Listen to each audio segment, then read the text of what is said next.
Hi everyone, this is the first video of my Quick Start Guide series, where I explain you all of the things you need to know in quick and easy to understand video.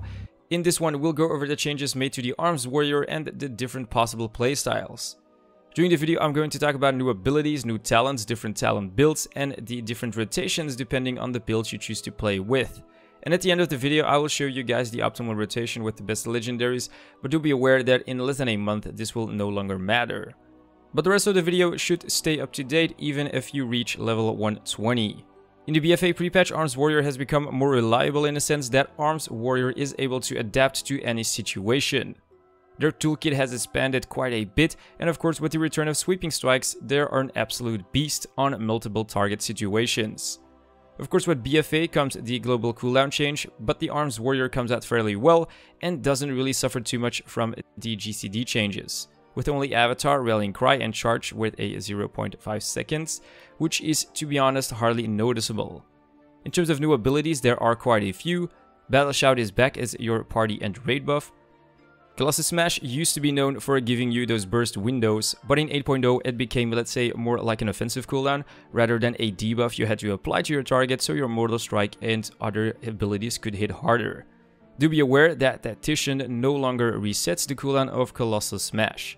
Tactician also no longer resets the cooldown of Mortal Strike as well. In general, the rage cost of all of our abilities did go up, and this does slow the gameplay down a little bit. Overpower is no longer a talent and is now again baseline. Overpower kind of works like Colossus Smash did in Legion, meaning your overpower buffs the damage of your next Mortal Strike, and Tactician procs do reset its cooldown. Of course, Sweeping Strike did also came back as a baseline ability, which is pretty sweet. Let's go over the 3 different possible talents builds real fast. For leveling and open world content, the following build is the most solid. Tier 15 War Machine or Sudden Death. Next tier Double Time. Tier 45 Fervor of Battle. Tier 60 Bounding Stride. Tier 75 doesn't really matter too much, but I guess you can take Cleave for a quicker uptime. Tier 90 In for the Kill. Tier 100 Dreadnought. The idea of this build is to make the combat as smooth as possible and as fast as possible. The Mythic Plus Dungeon Spec, War Machine, Double Time or Stormbolt for a stun, Fervor of Battle or Massacre, Bounding Stride or Defensive Stance, Warbreaker or Cleave, Avatar, and Anger Management. So of course in Mythic Plus we want to max out our multi-target damage, meaning that in a Mythic Plus our overall damage needs to be as high as it possibly can be. The faster the mobs die, the better. You have a lot of potential with choosing, for example, Cleave for sustained damage, or go really hard with Warbreaker, Avatar, Anger Management, and Blade Storm. The single target build, Skull Splitter, Double Time, Rend or Massacre, but most of the time Rend will be more solid, Bounding Stride or Defensive Stance, Warbreaker, In for the Kill, and Anger Management. And those are the 3 different builds, but of course you can switch out talents as you wish. As for the rotation, the Arms Warrior is pretty simple and straightforward, but overall the gameplay is still pretty satisfying. There are again 3 different rotations. We have our multi-target AoE rotation, our single target rotation, and our rotation once execute becomes available. I will show you guys the priority list, and I will put a talent build that corresponds with it on the right side. Let's start with your multi-target AoE rotation. As an Arms Warrior, a big chunk of our damage comes from applying deep wounds on all of the targets, and deep wounds can be applied by using Mortal Strike, Execute, or Cleave. This is very important. So your rotation looks like this.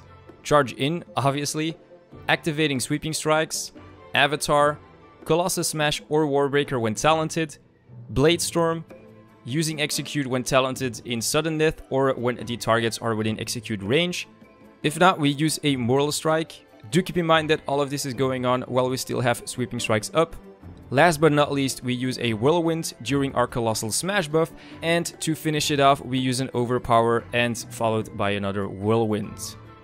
When there is a dungeon with, for example, smaller AoE packs, you can choose Cleave as a talent and use it right after your Blade Storm to directly apply deep wounds. Okay, the next rotation is the single target one. You charge in, you apply Rend, you use Skull Splitter when you're lower than 70 rage, After that, use Colossus Smash or Warbreaker when talented. Mortal Strike to apply deep wounds, followed by our Blade Storm. Yes, we again use Blade Storm on single target. Then we use an Overpower to boost the damage of our next Mortal Strike. And last but not least, we can use Slam to dump our Rage. Now some of you might say, why use Overpower after Mortal Strike? Because doesn't Overpower buff our next Mortal Strike damage? Well, this is true, but keeping deep wounds up is probably the most important part of the rotation, and as you apply Overpower at the end of your opener, your next Mortal Strike will automatically benefit from the Overpower buff anyways. Now for the execute phase, we switch it up a little bit. We're still applying Rend, Skull Splitter when we are low on Rage, Colossus Smash or Warbreaker when talented, and using Blade Storm. Execute should be our main rage jumping ability, and we should only use Mortal Strike once we have 2 buffs from our Overpower.